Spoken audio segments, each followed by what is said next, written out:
Alors, regardez ce qu'il cherche. Lui, ce qu'il cherche là, c'est de savoir si le carreau est bien posé et s'il y a des pores. Si ça fait du bruit. Regardez. Ah, il a trouvé. Là, il a trouvé. En haut, c'est bien. Quand il arrive là, ça sonne creux. Ça veut dire que c'est mal posé. Il y a de l'air qui s'évapore, qui va s'évaporer. Le risque, c'est que ça fissure. Et donc là, il parle à l'entrepreneur, il lui dit, bah là, il y a un problème. Forcément, il lui dit que là, c'est un problème. Il faut casser. L'entrepreneur dit non, mais c'est bon. Mais lui, il a dit non, il faut casser, il faut reprendre. Parce que là, ça va pas le faire, ça va créer des fissures.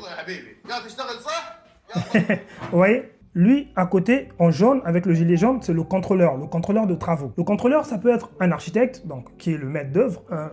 Ça peut être aussi l'ingénieur ou ça peut être un contrôleur externe, un bureau de contrôle. Et lui, c'est l'entrepreneur. Vous me suivez? L'entrepreneur, son but au maximum, c'est de faire des économies, c'est de ne pas dépenser. Donc l'entrepreneur, c'est celui qui vient avec ses équipes de construction, c'est celui qui construit la maison, le projet. Et donc, lui, il voulait faire des économies, donc il voulait pas que le contrôleur puisse casser. Mais le contrôleur lui a fait savoir qu'il ne peut pas laisser ça comme ça. C'est normal, c'est son rôle. Son rôle, c'est de contrôler. Ce qui veut dire que c'est très important dans vos chantiers, dans vos projets de construction, de ne pas laisser ces éléments à la légère, de ne pas juste laisser faire confiance au constructeur. Juste comme ça, on fait confiance à l'entrepreneur qui va construire la maison. Non, il faut aussi toujours prendre un contrôleur, un architecte qui suit le projet parce que la personne qui sera avec vous, c'est la personne que vous allez payer en plus pour pouvoir contrôler s'il y a des anomalies, s'il y a des défauts. Parce que vous, ok, lui, il va faire son travail, il va partir. Vous, derrière, comment vous allez vous en sortir si jamais 2 mois, 3 mois, 6 mois, 1 an, vous avez un problème alors qu'il n'y a pas eu un contrôleur?